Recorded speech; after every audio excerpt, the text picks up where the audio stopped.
नमस्कार, fry kitchen मराठीमध्ये पुन्हा एकदा आपले स्वागत। आज आपण मेंदूवडा करूयात, ते सुद्धा अगदी सोप्या पद्धतीने। पण त्याआधी तुम्ही फ्राय किचन मराठी चॅनलला सबस्क्राइब केलं नसेल तर नक्की सबस्क्राइब करा। इथे मी वडे करण्यासाठी एक मोठी वाटी उडदाची डाळ स्वच्छ धुवून 3 तास पाण्यात भिजवून घेतली आहे।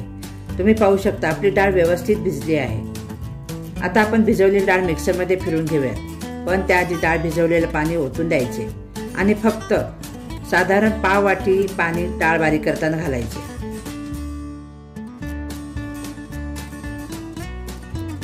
मिक्सरमध्ये डाळ बारीक करताना चवीनुसार मीठ घाला। आता इथे तुम्ही पाहू शकता की आपण या पद्धतीने घट्टसर पीठ करून घेतले।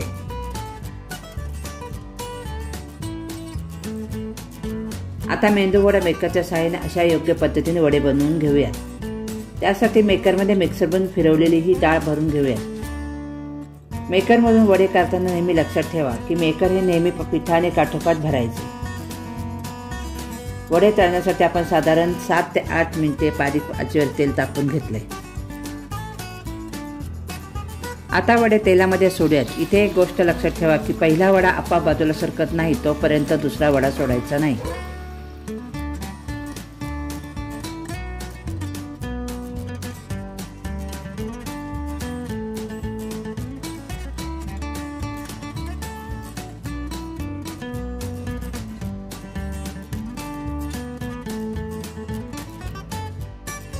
वड्याला गोल शेप देण्यासाठी वडा टाकल्यावर लगेच झाऱ्याने त्याला हलकसं प्रेस करूया। वड्यांना लालसर रंग येईपर्यंत आपण मध्यम आचेवर तळून घ्यायचे। तेल व्यवस्थित तापलेलं असेल तर वडे तेलकट होत नाही।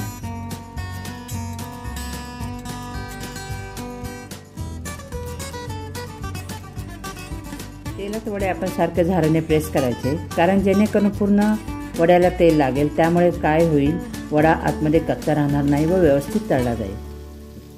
वड्याला एका बाजूने छान लालसर रंग आला की वडा उलटायचा व दुसऱ्या बाजूने सुद्धा व्यवस्थित तळून घ्यायचे।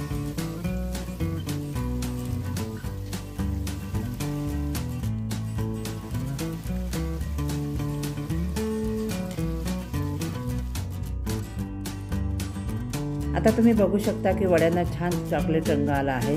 अगदी विकत मिळतात तसे मेंदू वडे तयार झालेत। आता आपण प्लेटमध्ये काढून घेऊयात। तुम्ही पाहू शकता सगळ्यांना आवडतील असे मेंदू वडे तयार झाले।